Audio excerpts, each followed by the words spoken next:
আসসালামু আলাইকুম everyone, welcome to my channel everyone.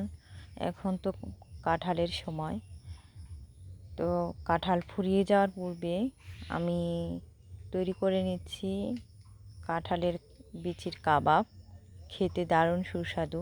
তো এখানে আমি অনেকগুলো কাঁঠালের বিচি খোসা ছাড়িয়ে পরিষ্কার করে ধুয়ে প্রেসার কুকারে দিয়েছি এবং আদা রসুন বাটা সাথে জিরা বাটা দিয়ে দিলাম, হলুদ গুঁড়া দিলাম আর সামান্য মরিচ গুঁড়া দিলাম। চাইলে আপনারা কাঁচা মরিচ কেটে দিতে পারেন।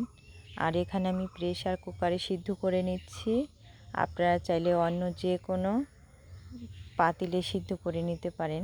তো আমি প্রেসার কুকারে সিদ্ধ করে নিয়েছি। এখন তুলে নিচ্ছি একটি বাটিতে। আর এগুলো আমি এখন পাটায় বেটে নিব। আপনারা চাইলে ব্লেন্ড করে নিতে পারেন। পাটায় বেটে নেওয়ার পর দিয়ে দিচ্ছি পেঁয়াজ কুচি, কাঁচা পেঁয়াজ কুচি দিয়েছি এবং লবণ দিচ্ছি, পাঁচফোড়ন গুঁড়া দিচ্ছি আর ভাজা জিরার গুঁড়া দিলাম আর স্বাদে ম্যাজিক মশলা দিচ্ছি। এটা দিলে বিভিন্ন রকমের যে মশলা দিতে হয় সেটা আর দিতে হবে না, এইখানেই সব ধরনের মশলা থাকে। আর এখানে চাইলে আপনারা টমেটো সস দিতে পারেন। এখন ভালো করে মিশিয়ে নিচ্ছি, সবগুলো উপকরণ ভালো করে মিশিয়ে নিলাম। আর এখানে কিন্তু আমি পেঁয়াজ বেরেস্তা দিইনি, আপনারা চাইলে পেঁয়াজ বেরেস্তাটাও অ্যাড করতে পারেন। এখন ভালো করে এই কাঁঠালের বিচি কাবাবের বেটারটা ভালো করে মিশানোর পর অল্প অল্প নিয়ে গোল গোল করে একটু চ্যাপ্টা করে নিচ্ছি।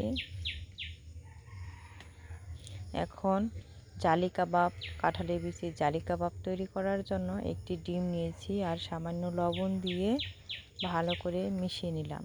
অনেকগুলো কাঁঠালের বিচির কাবাব তৈরি করে নিয়েছি। এখন এখান থেকে এক পিস নিয়ে তারপর ডিমের যে মিশ্রণটা তৈরি করেছি আমি সেখানে এইভাবে ডিমটা এই কাবাবের বেটারের গায়ে লাগিয়ে দিচ্ছি। এখন গরম তেলে দিয়ে দিচ্ছি এক এক করে। অবশ্যই গরম তেলে দিতে হবে এবং চুলার আঁচটা মিডিয়াম রাখতে হবে। নিচ পাশটা যখন হবে তখন উল্টে দিতে হবে, আর বেশি বেশি নাড়াচাড়া করা যাবে না, তাহলে ভেঙে যাবে। যখন সুন্দর একটা ব্রাউন কালার হবে তখন তুলে নিচ্ছি। ব্যাস সুন্দর করে তৈরি করে নিলাম কাঁঠালের বিচির জালি কাবাব। খেতে দারুণ সুস্বাদু। এটা ভাতের সাথেও ভালো লাগে আর এমনিতে খেতে আরও ভালো লাগে। তো এভরিওয়ান, কাঁঠাল ফুরিয়ে যাওয়ার পূর্বে কাঁঠালের বিচি দিয়ে এইভাবে তৈরি করে নিন কাঁঠালের বিচি কাবাব।